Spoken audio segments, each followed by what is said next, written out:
Hello, people. Happy Friday. It is I, Chris. I haven't done this in a couple weeks. Good to be back. Thank you for having me. Thank you for coming. What I am doing every Friday, most Fridays, I try. Hold on, had issues. This way. Yeah. Every Friday, I try to do a live stream for subscribers to the channel. Basically, just a chance where you can kind of ask me whatever you want to ask me about politics or anything else. I really like doing it. We kind of started doing it on a whim, but I've kind of since decided, hey, this is really good and fun and a good way to talk to people. So, if you have not subscribed to my channel yet, go ahead and do that. Hit subscribe. Like this live stream. Comment on this live stream. Ask me questions. I'll stay for an hour or until good questions run out. So do that. And then, by the way, one other thing, and this will be the only time I plug it, go to my Substack newsletter, chriscillizza.substack.com, or just type Chris Cillizza, Cillizza, and Substack into the Google machine, and it'll pop out. And try that out. Most of the content's free. A little bit you have to pay for. Would love if you paid for it. As always, I say this every time I do these. If you want to make a donation to feed my Waterloo polar water habit, great. If you want to make a donation to feed my coffee habit, great. If you want to make a donation just because you want to make a donation, great, do it. To make me be able to buy these cool hats, got this on vacation, do it. So, all right, here we go. We got a ton of questions. Keep them coming. Let's start. Okay. This is from John C. Hey, Chris, can you clarify where the debates stand? Also hear a lot of Obama away comparisons to the Harris campaign. What do you think of that? Valid? Seems like a ton of energy and momentum. All right, debates first. There is definitely going to be one debate, September 10th on ABC. So this was the debate that Biden and Trump agreed to a while back. But obviously Biden's not in the race anymore. And Trump said, well, I don't know if I'm going to do it. And Harris said, I'm definitely doing it. And then yesterday at his Mar-a-Lago press conference, where Trump said lots of things, I went through the whole transcript. You can get that at my Substack if you're interested. One of the things he said is he was going to do the September 10th debate.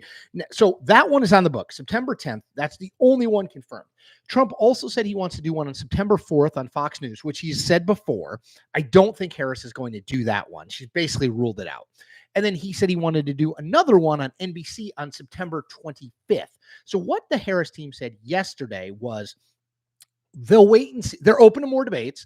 They'll wait and see if Trump shows up to the September 10th debate, and then they'll go from there. You know, he's going to show up to the debate. My strong sense is there will be that next debate on September 25th. So maybe we get two, which is, two more than I thought we might get. So that's the situation. September 10th for sure. September 25th, maybe. September 4th, no. Comparisons between Obama's campaign and Harris's campaign. Honestly, I don't want to not give Harris credit because she's gone pretty far in a pretty short period of time. But I really do think a lot of this has to do with Joe Biden in that the Democratic base did not want him. That was before the debate. Then after the first debate, it was clear he could not win. And was too old to be doing it, maybe even being president, but certainly running for another 4 years. And Harris is the not Biden candidate. They would have taken anyone and been really excited. Now, is the fact that she's the first woman, first Black woman, first South Asian woman, influential? Sure. Yeah. I think that helps drive excitement. Sorry. But I think a lot of this is just she's not Biden. So let's see how it settles out. Remember, we're 19 days in since Biden dropped out. So let's just see. She's obviously had a really good run of things. Keep bumping my mic. But, let's just see. It's still early, right? There's still 87 days until the election. Brendan Fleming, thank you so much for the donation. That is so kind and really appreciated. As I say, if people want to give out of the kindness of their heart to support what I'm doing, to support my various habits, my eating and drinking habits as I write and talk, thank you. Not necessary, but very much appreciated. So Brendan asks, what do you think of the +8 Marquette poll for Kamala? Is there a chance RFK Jr. helps her in November? So yeah, I did see that. And I do think that Marquette Law School poll is pretty good. I don't think Kamala Harris is up 8 points. I could buy that she's up 5 points nationally. I think So I do, but I do think she's ahead, right? I do think she's ahead by 1 to 4 points probably right now, and I think she'll probably keep that lead or maybe grow it slightly going into Labor Day because she'll have the Democratic National Convention. When it comes to RFK Jr., I actually think he's kind of a fading light here. So I think when it was Biden and Trump, there were tons and tons of people who didn't want either of them. And RFK Jr. was like a safe port in the storm. They just were going to be for him. But now, Harris doesn't have those problems that Biden had. She got other issues, but she's not really old and people don't think she can do the job. So I think a lot of people who were for RFK Jr. were Democrats who just didn't want to be for Biden and are sort of coming home to Harris. So I actually think RFK Jr. is going to matter less and less. Again, though, I've made this point before. I'll make it again. It's possible we're talking about a 1 or 2 point or less margin in Pennsylvania, Wisconsin, Arizona, Nevada, and Georgia. It's possible all those states are that close. If they are, then if RFK Jr. gets 2 or 3%, well, that could matter, right? Because he's probably not taking equally from both sides at this point. So, yeah, but I do think he's sort of a declining stock, I would say. And again, a reminder, folks, ask questions. Ask questions. Let's see. You Snooze, You News, thank you for the donation. Again, always appreciated, not necessary, but thank you. Would Kamala put God, I'm getting to be Trump. Would Kamala put American boots on the ground when Israel bites off more than they can chew? I don't think so. I think there is a pretty bipartisan consensus right now that people do not want more American troops in foreign wars. I mean, I guess I could be wrong about that, but I don't think she would. But again, this is one of the reasons why she has to talk and take questions from the media, because we don't really know her positions on lots of stuff. We know what the administration's position was, but that's not her position. That's the administration's position as dictated by the president of the United States. She now is the Democratic nominee. You got to answer some questions, especially, by the way, especially given that the last time we saw Harris run on her own was 2020. And she took a ton of liberal positions. She tried to be on the left of that Democratic primary field. Well, she's now walked back a lot of those positions, but why? What changed other than that she became the Democratic presidential nominee? So yeah, let's see. Maxwell Finer. If Trump is elected, will Vance become the new Dick Cheney with regard to governing? Vance just seems to be much more interested in the details of policy than Trump. Well, man, that's a low bar. More interested in the details of policy than Donald Trump. This is not that doesn't make him super interested in policy. No, he won't be, because I think that Cheney was sort of a father-ish figure to Bush, right? Bush kind of deferred to him. He's an elder statesman in a lot of ways. That's not the case here. Trump is 78 years old, but Vance is 39 years old. Trump doesn't defer to anyone ever. So no, I do not think JD Vance will be that. I mean, does JD Vance have some more policy interest than Donald Trump? He does, for sure. But I don't think Donald Trump defers to anyone as it relates to policy. Dr. Banana says there are 2 live streams scheduled at the same time. Don't know which one is correct. Crap. Well, let me tell you what I did. So I've talked to a bunch of people, including people who watch this live stream, and they've said, try StreamYard. So, which is a streaming service that uses YouTube. So I did. I set it up. I was like, today is the day I'm going to set up this live stream through StreamYard and just see what it does. But I couldn't get it totally figured out, and I couldn't figure out a link to share it. So I just went and created a YouTube one because I know that works. So I'm hoping next week is a StreamYard one, because I think there's more cool features and stuff for you and for me. So I'm going to try that, but I need to watch the tutorial, because clearly my technological expertise did not, which is very limited, did not work this time. So I'm sorry if there's any confusion. This is the right live stream. Let's see. Hold on. Nostalgic American. Chris, I know your opinion on Josh Shapiro, but I'd like to point out that I'm a centrist voter in the Midwest, and Tim Walz is a much better pick for me and my neighbors than Shapiro. Absolutely. I totally get that. Yes. Do I think that, again, let me just quickly go through my Josh Shapiro argument. Kamala Harris has to win Pennsylvania basically to win 270 electoral votes in the presidency. What gives, out of all the people she was considering, who gives her the best chance to win Pennsylvania? I would say Josh Shapiro, popular governor of that state. I could be that was the essence of my argument for this. That was it, like a math thing. But do I think Walz is good? Sure. Yeah. Do I think he could appeal to the Midwest? Sure. I mean, again, I think we're talking really about the margins here. We're not talking about he's going to change, he or Shapiro or anyone's going to change the vote by 5 or 10 points in any state. That's not going to happen, right? People vote for the top of the ticket. But yeah, I can see it. That's totally, Walz is probably a pick that they think can help them in Michigan and Wisconsin and maybe a little bit in Pennsylvania too. So we'll see. Clarence Peterson, do you see a scenario where both chambers of Congress flip parties this November? Sure. By the way, that has never happened before. So it has never happened before that the Senate went from one party to the other and the House switched majority control and the House went from the other party to the other party. Does that make sense? So it's never gone. If it happened this time, it would be the Senate has never gone from Democratic to Republican in the same year that the House went from Republican to Democratic. Does that make sense? So could it happen? Sure. How could it happen? Well, you need a close vote, right? If it's Harris 53%, Trump 47% nationally, or roughly that. It's not going to be that because there are third party candidates, but you get my idea. Then you're not going to see that, right? If it's the other way, Trump 52, Harris 48, you're not going to see that either. If either one of them wins over 330 electoral votes, you're probably going to see that party take control of both chambers.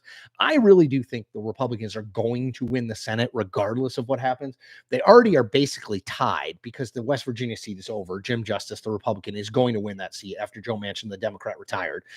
Montana, I think, looks good for Republicans. I think Ohio looks a little less good, but it's a good state for Republicans. So, and I just don't see any chances, offensive chances for Democrats. I don't see Florida. I think Rick Scott's going to win. I don't see Texas. I think Ted Cruz is going to win. So I see it. The House is much harder to determine. The House seems to me that whoever wins the presidential race that party will probably control the House. But yeah, it would be the first time ever, which is kind of interesting. Shroyd, $9.99. Oh my gosh, that is so nice. Thank you for the donation. And not even a question. Thank you for the donation. If you have a question, let me know. I'm happy to answer it.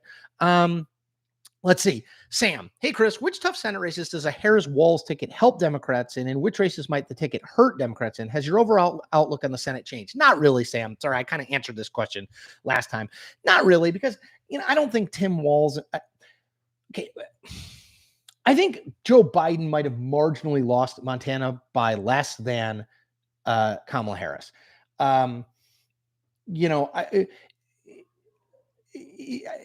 Biden might have lost Ohio by marginally less than Kamala Harris, but they were going to, either way, the Democrat was going to lose. So I don't think it changes all that much. No.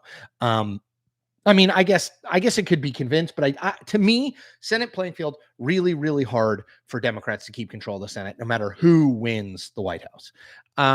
Tara Reid, not that Tara Reid. Chris, is there a chance that you believe about VP picks is not the same as what rural voters think? Also, Biden accuser Tara is spelled different than my last name. Okay, great point. I was actually talking about Tara Reid, the movie star. Yes, of course, there's a chance that people don't think the way I think about the VP. I think most people don't think about the VP pick at all. Yeah, look, man, I write this all the time, but I'll say it here. I have no monopoly on good ideas or right ideas. I thought Shapiro made the most sense for the reasons I just outlined, but if they win, I'm not sure it's because she picked Tim Walz, but if they win, they won, right? For a bunch of reasons that picking Tim Walz is probably one of. So yeah, of course. I was just giving my take back by what I thought to be sort of facts and analysis on why I thought Shapiro would be better than Walz or anyone else. But yeah, of course. Marcy B, Trump did not look good yesterday. Oh dear. Oh gosh, this thing always jumps on me. Okay. Trump did not look good yesterday. If Trump could not run for any reason, what do you think would happen next? He's going to run. I know there's people saying he looks really pale, but he's going to run. I guess it's possible he could be, knock on wood, diagnosed with some terrible pancreatic cancer. I guess anything is possible, but he's going to run. I don't think he ever looks amazing. He wears a ton of makeup. What would happen? The Republican National Committee would pick someone to replace him, along with influence from party leaders. It would be hard at this late stage because he's already the formal Republican nominee, but there's a process in place. But it would be obviously a massive shift in the race. Let's see. John Rudisil. Is there a future for never Trump Republicans? I assume GOP primaries will want sanity and stability if Trump leads the party to another disappointing November. No. They will not, in fact, want that. At least I don't think they will. Look, I think it's Trumpism all the way down, at least for a while, for the Republican Party. the people who are coming up through the ranks and are seen as rising stars are almost all Trump people. Sarah Huckabee Sanders, Vance, Hawley, Tom Cotton. I mean, these are all Trump people. They're not like establishment Republicans. So even if Trump loses, he's not going to say he lost. And I think a lot of people will believe he didn't lose, even though he will have. So no, I don't think there's a future for never Trump Republicans. Not in the near term. I mean, of course, in the long term, yes, the pendulum always swings and then it swings back. But no, I don't see one in the near term. Adam Kinzinger and Liz Cheney are not suddenly going to become sort of like stars of the new Republican Party if Donald Trump loses in 2024. Shroyd, your opinion on the efficacy of Republican attacks on walls so far? Not bad. I mean, they forced the Harris Walls campaign to change his resume about his military service and his military, like what his rank was when he left the military. It's not great if you're Kamala Harris. Do I think this is an issue of stolen valor with Tim Walz? I don't really. I think a lot of what you read into, a lot of what you take from the Walls military stories that have come out is what you bring into it, right?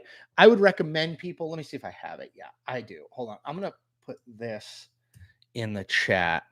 I would recommend people read this. That's the Washington Post fact checker going through all the claims about Walz and his military record. I think Glenn Kessler, who I know, who is the fact checker there, does a really good job, very fair, and lays out everything we know, which I think is so important. I think a lot of times people just operate on like what they heard somewhere. Go read that, and it's based on what they know. Andy Smith, Chris, what was your go-to meal at Chatter, RIP? I didn't have a go-to meal. I never ate there. Isn't that weird? I'd always bring my coffee. Chuck Stevens, what is your personal feeling on why Harris isn't doing media interviews? Like, it feels that it would be pretty easy to get the story to move on with just a couple of sit downs. It would be. A couple of things.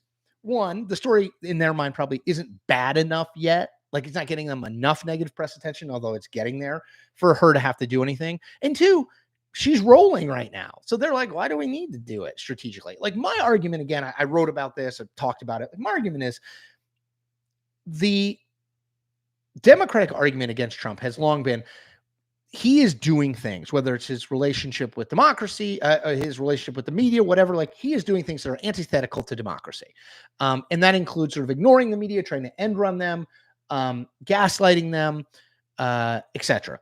So if you're the Democrats, you've pledged that you're going to be better than that. So you can't just say to me, your response to Harris not doing media interviews can't be, well, Trump's not doing them either. He actually is, at least some. Granted, they're in friendly outlets like Fox and Friends, blah, blah, blah. But like he is doing some, and he did a press conference yesterday. Yes, it was kind of wild and not terribly fact-filled, but he did it.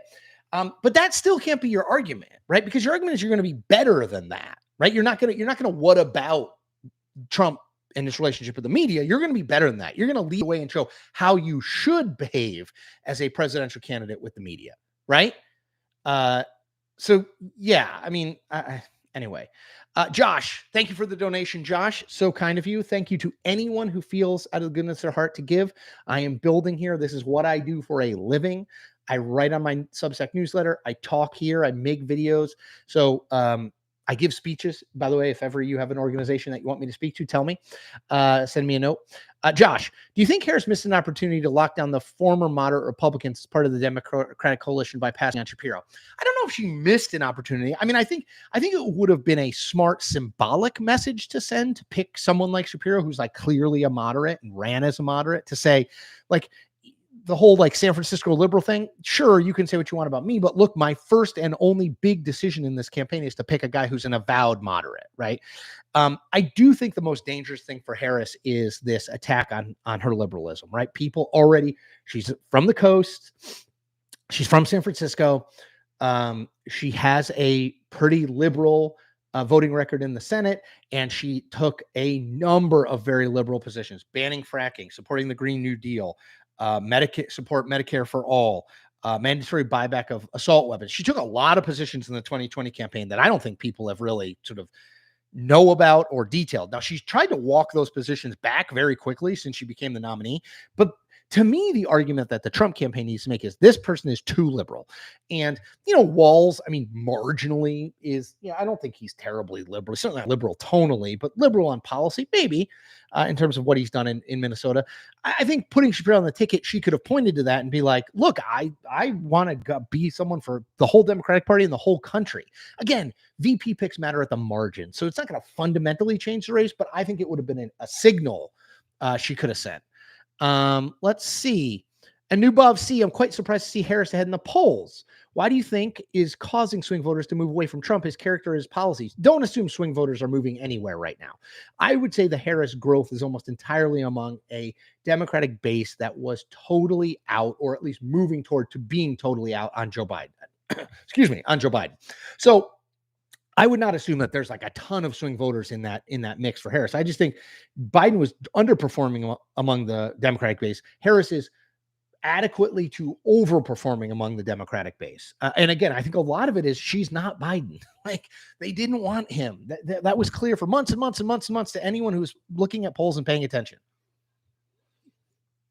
All right, I'm trying to get to people who have not asked questions before. Eric Mays, how much of an impact is this new stolen valor claim going to make? How much action did Vance see as a correspondent? Isn't that not a typical soldier? Yeah, so he was a correspondent in the Marines, JD Vance. I don't know how much action he saw. I would urge you, go in the chat and look at that Washington Post piece, fact checker piece I did on Walz. That covers it better than I think anybody I've seen, and certainly better than I can. I think the stolen valor thing is probably not got a ton of legs. I think the people who really believe that that's what Walz was doing were never going to vote for Harris and Walz anyway. But that's sort of my initial take. I guess we'll see if other things come out. Teresa Zaid, Chris, is your wife also interested in politics? Not really. I mean, yes, she's like a civic-minded person, but is she interested at the level I am? No. Which, by the way, I think is healthy. I think it'd be, if all we talked was politics all the time, it'd be a little weird. KR,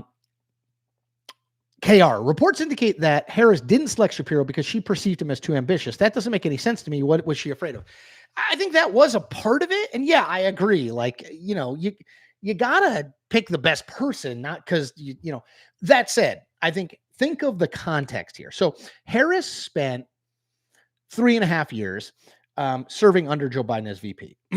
She does not have a particularly close relationship with Joe Biden. She was kind of always outside the inner circle. He gave her jobs like overseeing the border that she probably didn't want, politically speaking. So I think when she went to go pick a VP, she wanted someone who she was going to be able to have a good relationship with, and someone who's going to be totally for her, right? This is her time. This is her moment. Not someone who's going to, yes, be for her, but always kind of have an eye over here for their own political ambitions. And Walz, in his interview with her, as it's been reported, said basically, like, I don't have any plans to run for president. Like, this is it. I'm here for you. And I think that appealed to her. But yeah, I don't love that. Elena Palmieri. Hi, Chris. Will the media ever call out Trump's declining mental state and then push back when he brings up that stupid cognitive test? I've written about this. I don't know how we diagnose someone from afar with a declining cognitive state. Like, I've read Trump's speeches and watched Trump's speeches for 9 years. They're basically as random and lie-filled as they were 9 years ago, maybe a little bit more. But I don't see any evidence that he's declining. He's about the same. It's not great, but so I'm not a big believer in like he has dementia. Like, I just don't think we should do that. I don't think it's appropriate to do. I think you can write about his verbal flubs, write about like yesterday he said that Willie Brown, the former Speaker of the California State House, and he were in a helicopter accident and almost died. It was actually Jerry Brown he was talking about, the former governor of California, and they didn't almost die. So like, we can definitely point those things out. I don't know. I don't think the declining, I don't see it. Let's see.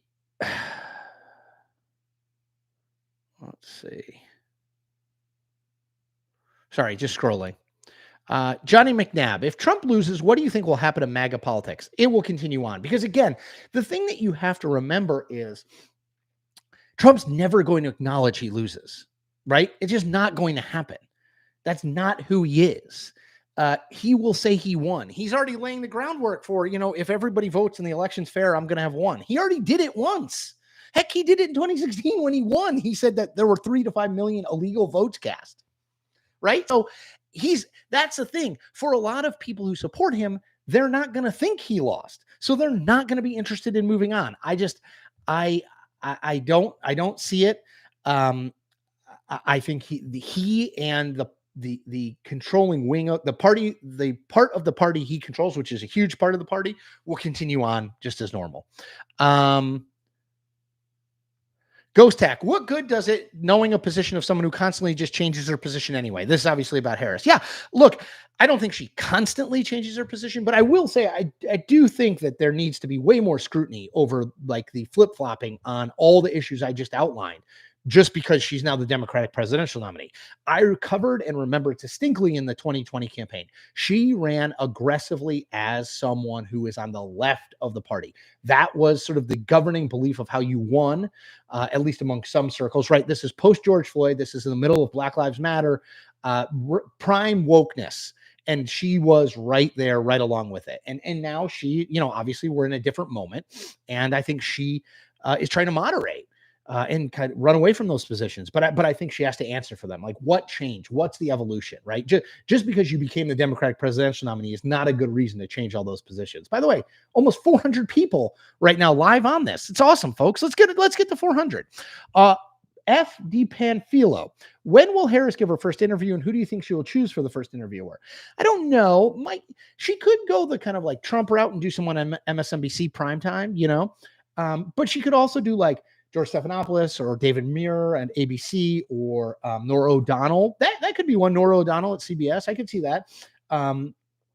She could do Kristen Welker at NBC. So I don't really know. I mean, I think she will do one. She said yesterday she'll do a mainstream media interview by the end of the month. It's like, dude, it's August 9th. You kind of need to do it before then. But she will do them.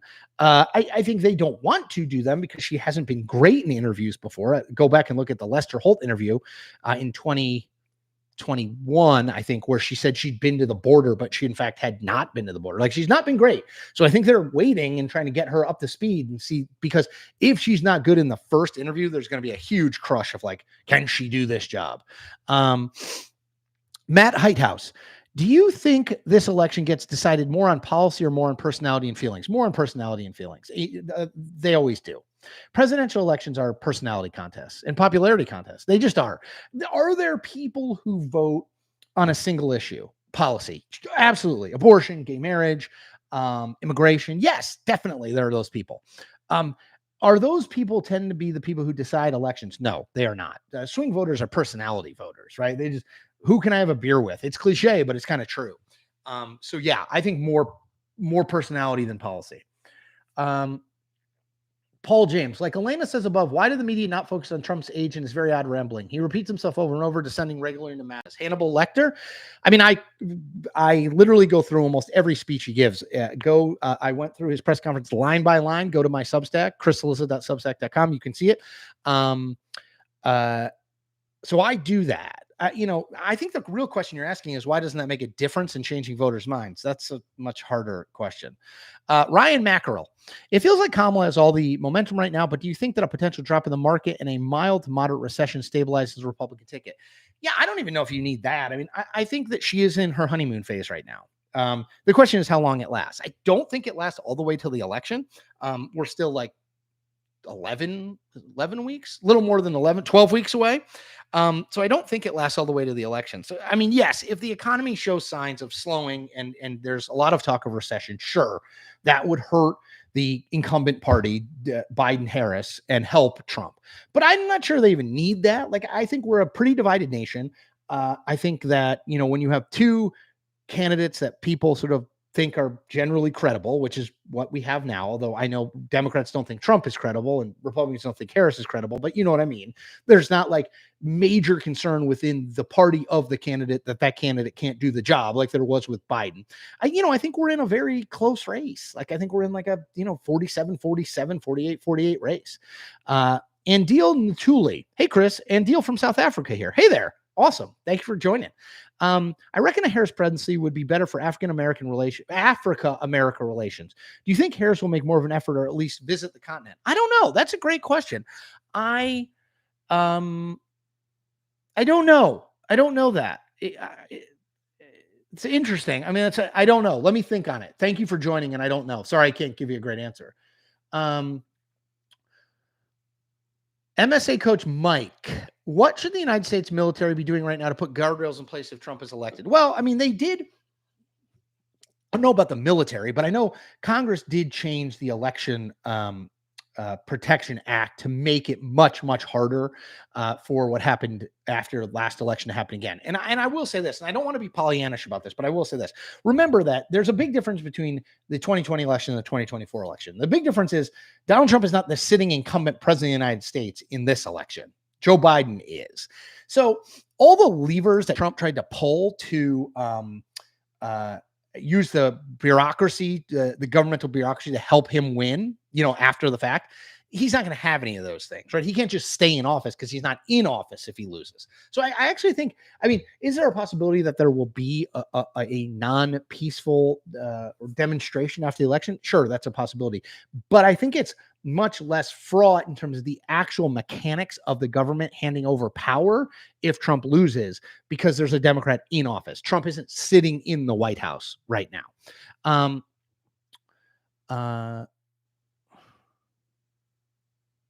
Sir Dart, what do you think of the attacks on Walz's military service? He's my governor. I like him, but this never seems to go away. Yeah, it's a thing.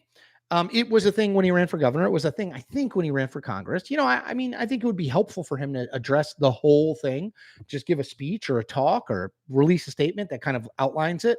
Because I think the more unsureness there is, I'm not sure if that's a word, the more problematic it is for Walz. But again, I'm not totally certain that it's a huge issue. Just got to wait to see how it plays out. Linda says, so I just told anyone on the other stream that you were here. Thank you. So sorry. I set up 2 again. If you missed this, I want to transition to StreamYard, which is this cool streaming service that you can do YouTube streaming through. Now, I set it up, but then I couldn't figure it out, and I couldn't find a link that worked to share with people. So I went back to this, but I forgot to delete that. So that's on me. 4 a.m. pizza. 4 a.m. pizza is delicious, by the way. Chris, do you still do half-hour convos for paid subscribers? Yes, absolutely. So if you become a paid subscriber to my newsletter, it's $6 a month or $60 for the year. I will do a one-on-one Zoom call with you. I have a public calendar that's set up where you can kind of pick a time, topic of whatever you want to talk about. I've probably done I've probably done 200 of them. Got a lot more to do. But yeah, I absolutely do. And I think it's really fun. Yeah. So yeah. Ankeny Fanatic, did you watch U.S. men's Olympic basketball team come from behind win versus Serbia? Thoughts on U.S. avoiding a near disaster? I did not, because I was watching the Trump press conference and then writing about it. Priorities. I did see the highlights. Crazy. We were down 17 points. Crazy. Josh says, Chris, congrats on the new platform. So much better post CNN. Thanks, man.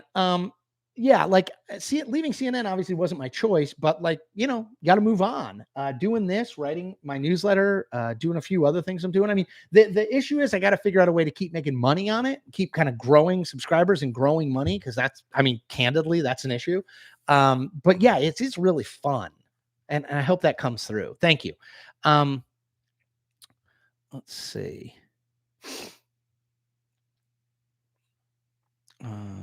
Oh, sorry, I skipped down too much. Hold on.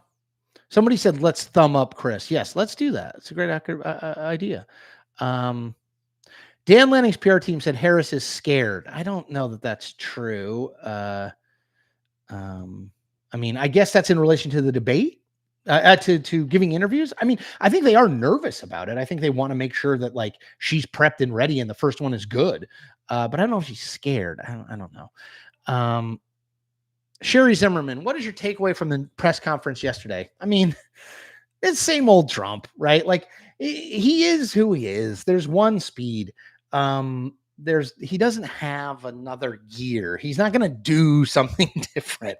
A lot of the stuff of yesterday was just stuff he said before in his campaign speeches. So there wasn't a lot of new there. But yeah, that's just him. Like I just don't see any difference. Like if you hate him, of course you're going to watch that and be like, I can't believe this guy. But that's him. Canadian citizen number 273. Trump's political career is going the same as his reality TV career, a big high and then falling interest. Agree. I don't.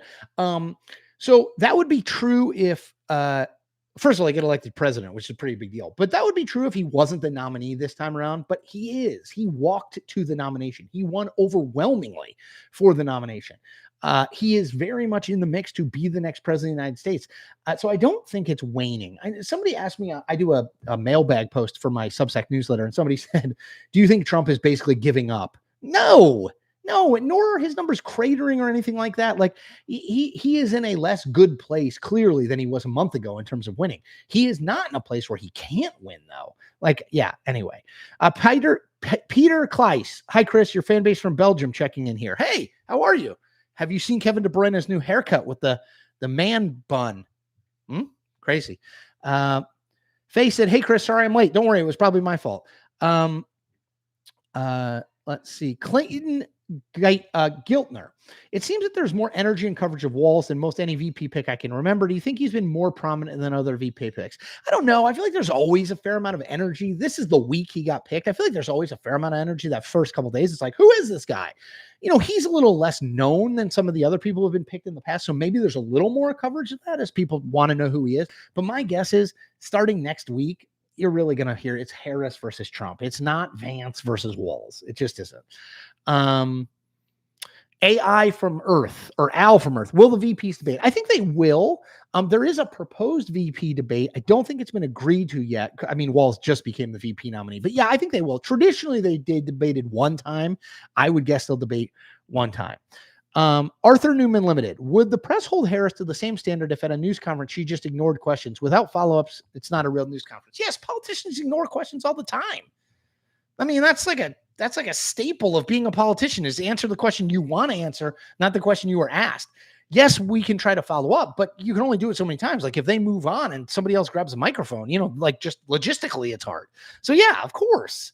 Human NC. Do you think JD Vance's lack of political talent will stop him from becoming president in 2028? He has had a rocky start, period. I mean, grant you that. No, I'm not sure it would keep him from becoming the nominee, at least. If Trump wins, he will be the de facto nominee in 2028. I think, there are some significant vulnerabilities for him. He's just said a lot of weird stuff, and he's very much getting his feet under him on the campaign trail. But 4 years is a long time. People have short memories, so who knows? Let's see. Faye, do you think at this point there needs to be a debate between the candidates and debates between the VPs? Yes, absolutely, 100%. And I think there will be. I mean, we know there's going to be a presidential debate on September 10th. We'll see about a VP debate, but I think there will be. Negative. How will you describe the relationship between Biden and Harris? Does it have any difference in the normal relationship between the president and the VP? Yeah, I mean, I think it's on the spectrum between like really, really close friends and advisors and pure political expediency led to the pick. It's closer to the pure political expediency than really close friends. I think Biden's been in politics forever, right? So he has his political people, the people he relies on, his inner circle. She was never going to break into that. I think he kind of kept her out, which did not make her happy. He gave her jobs she did not want, like the border. So I think that made it worse. So I think they don't have an amazing relationship. I don't think they hate each other or anything, but I don't think they have an amazing relationship. Let's see. Matt Heithouse. Do you think Trump's sons will try and carry his brand on in the GOP? I do. I think Don Trump Jr. will run for something. Maybe as governor, maybe as president, but I think he likes running for office and it likes the process of being a politician. So I think he'll run for something. Eric, I don't think so. Ivanka, definitely not. Tiffany, definitely not. And Barron's 18. So, who knows? By the way, folks, do me a favor. Don't fight with each other and call each other names in the comment section. Like, We got to be a little bit better than that. You want to be on here? Great. I would try to take questions from all over the political map. But if your question is Kamala is the worst or Donald Trump has dementia, we're not getting smarter based on that. And fighting each other and calling each other names in the comment section or in the chat is not helping. Lourdes Rosas. I still can't see myself voting for Trump or Kamala. Also surprised about Kamala's PR and how fast she went from being disliked to the savior. Yeah, well, look, again, so much of this has to do with timing. The Democratic Party was convinced, rightly, that they were going to lose with Joe Biden, especially after the June 27th debate. So she comes in, she's not Biden, which is huge. And now polls start moving and she looks like she's going to win. And now everyone loves her, right? There will be, I think, a little bit of a reckoning, of a softening of that support of is this the person we want to go? Like, is this the person who should be the next president? Not necessarily in the Democratic base, but in the middle of the country, middle of the electorate. But yes, people are legitimately very excited. Let's see.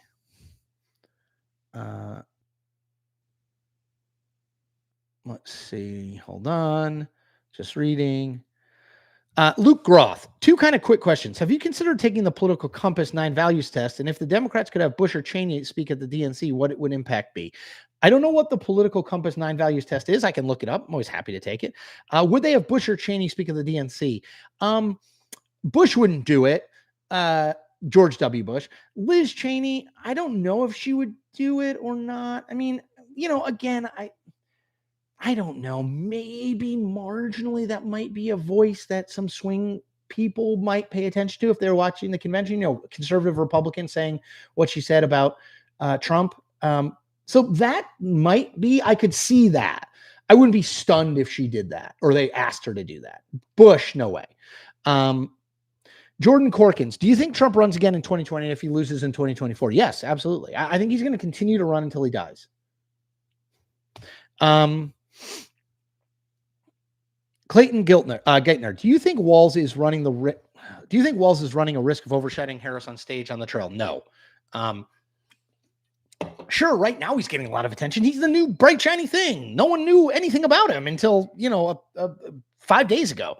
But no, the top of the ticket matters the most. So let me do a comparison for you, or a metaphor. This may not be a metaphor.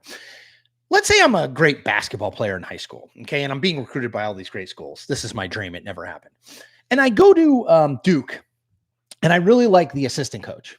But then I meet the head coach, and I don't like him. Or I'm like wishy-washy on him. Do you think I go to Duke? No, because the head coach is what really matters. Liking the assistant coach is additive, but it's not critical or determinative. Does that make sense? It's the same thing.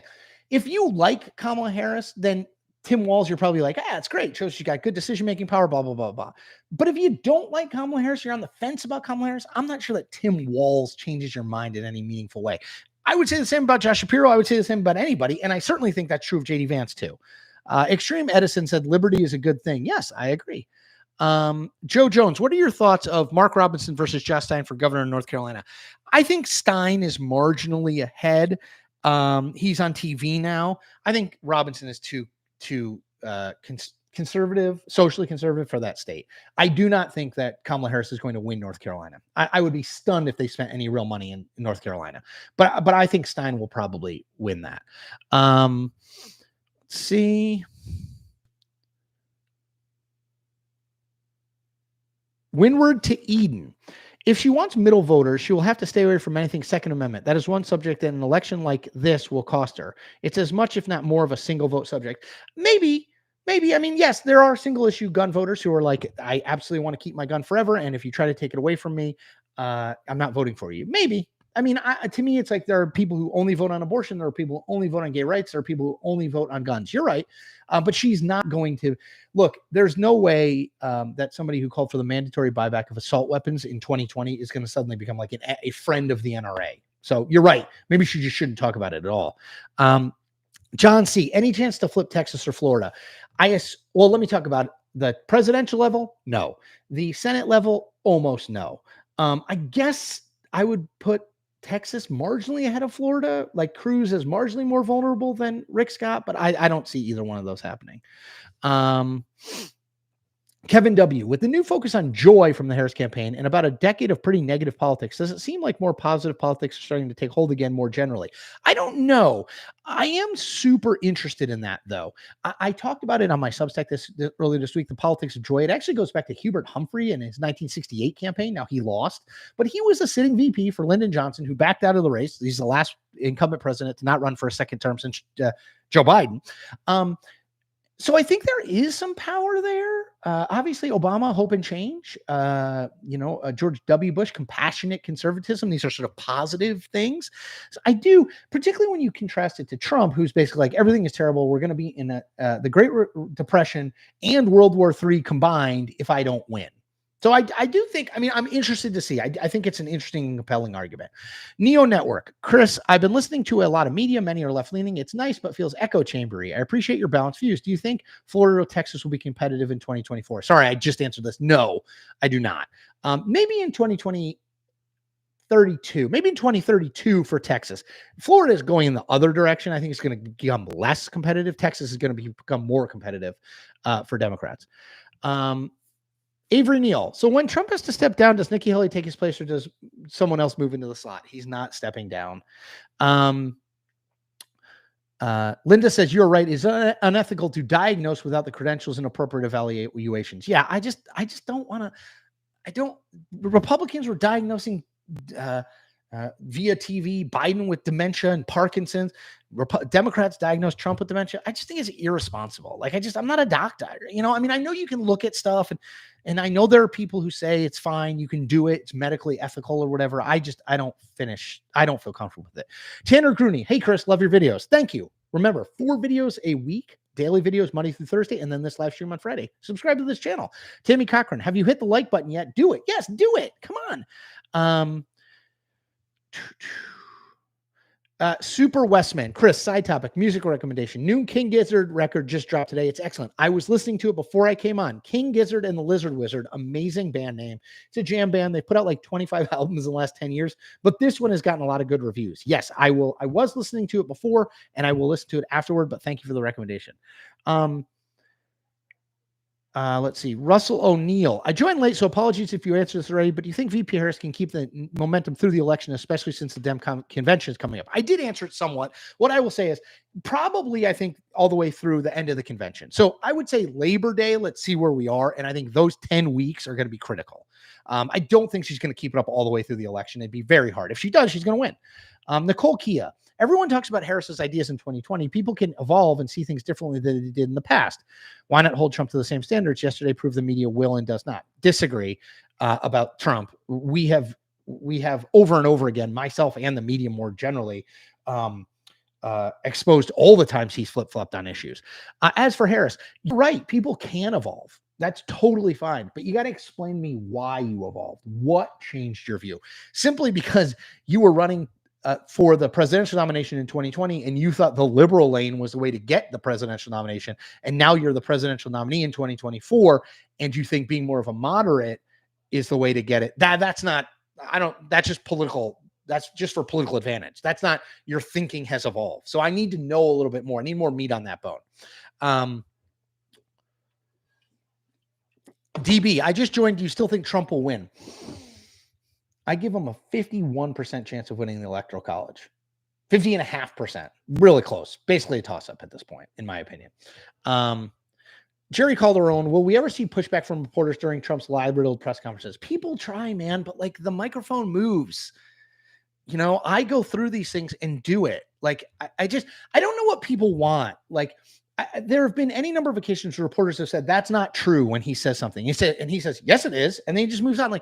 Do you want him to admit he's wrong? Because that's never going to happen. And if you think that reporters have to get him to admit he's wrong, that's never going to happen. And that's not the reporter's job anyway. Our job is to go through it, contextualize it, analyze, fact check, which is what I at least try to do when I go through his transcripts. Let's see. Rich G, excuse me. Chris, Love the show. Curious to know what you think of Alan Lichtman and his keys. So yes, I've done a video on it. Alan Lichtman, and he's got 13 keys to an election. He's predicted every one. I think he's 11 for 12. I think he missed the 2000 election, but predicted every one of the elections based on sort of like broad factors in the electorate in the country, which have nothing to do with polling. I think it's an interesting data point. I again, searched my videos. I did a video on it. I did an interview with Alan Lichtman on my Substack newsletter. You can read through that. He still thinks that the Democratic ticket's going to win. He said that Biden was going to beat Trump. He says that Harris is going to beat Trump. You know, we'll see. Maybe I'll go back and do an interview with him. Let's see.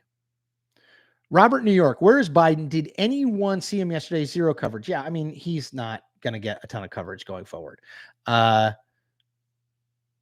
Let's see. Thoughts on the Electoral College turnout this year? Dems were up 5 or 6 more points this time in 2020 and 2016, and Trump came very close in 2020 and won in 2016. Yes. So that is a very important point. Polling in 2016 and 2020 showed that Hillary Clinton and Joe Biden were going to win overwhelmingly. Hillary Clinton lost. I mean, she won the popular vote, but lost the Electoral College, and Biden won more narrowly than polling. So based on those two elections, I think it's a reasonable conclusion to think Donald Trump's going to overperform a little bit from what national polling says. So yeah, I think that because of the Electoral College advantage that's built in for Republicans, and because of that, Trump tends to overperform polls.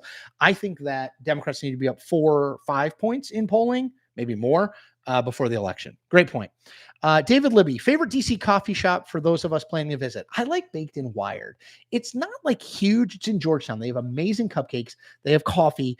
It's lovely. If you want to go more chain, go to Tate. They're everywhere. They're huge. They're nice. You can sit. So it's totally fine. But I like Baked and Wired. It's in Georgetown. It's lovely. Matthew White, I read your post from last week on Substack. Don't let the trolls bother you. They'll always be around. Keep up the good work. I will try to do that. Yeah. Some days it's harder. Some days it's harder than others, to be totally honest. Okay. Samson said, you got Shapiro wrong, bro. I did. I thought Josh Shapiro would be the pick. He wasn't. I wrote about that in my newsletter. If you want to read why I sort of thought he would and why they went in a different direction. Human being, no monopoly on right ideas, no monopoly on being good ideas. Just, that's who it is. Yeah. Better call Sal. Abortion and marijuana is on the Florida ballot. Doesn't that give a chance to flip it blue? By the way, you took my suggestion on your Starbucks food order. Yes.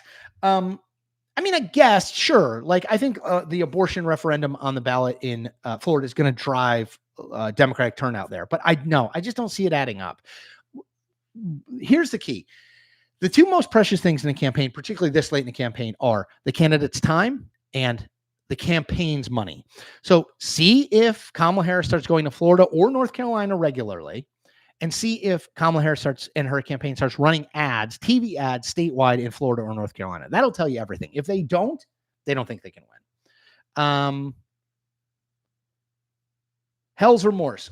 Should Democrats focus on the expanded map or double down on the blue wall? Well, I don't know if we have an expanded map. We're sort of at the same map we were at in pre-June 27th debate, right? So we've got Michigan, Wisconsin, Pennsylvania, and then Arizona, Nevada, Georgia. I don't buy North Carolina for Democrats in the same way I don't buy Minnesota or Virginia or Maine for Republicans. I think it's those 6 states.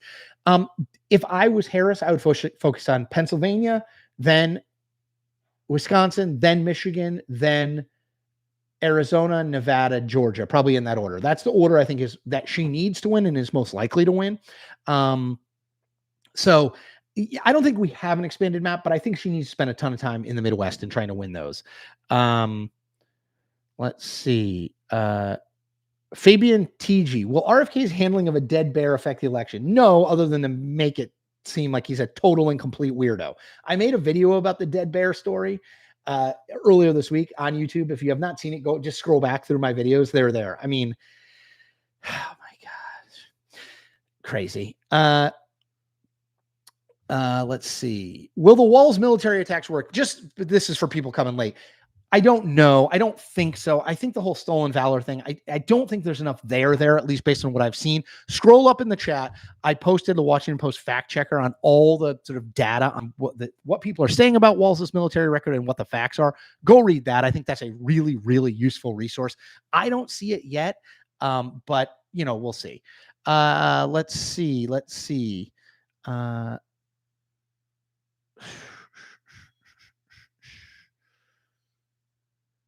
Oh, you snooze.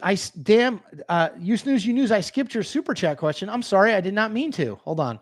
See if I can find it. Oh boy, this is trouble here. Now I'm just scrolling randomly. All right. Email me if you have that question. Email me, salizac@gmail.com. Extreme Edison. Donald Trump is too old and JD Vance is too young. Okay. That's a take. Let's see.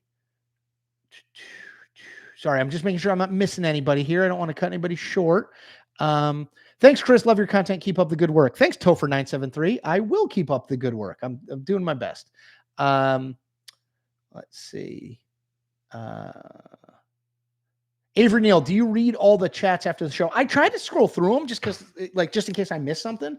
And also there's also a lot of ideas for videos that I get out of them. So yeah, yeah. All right. I think, oh gosh.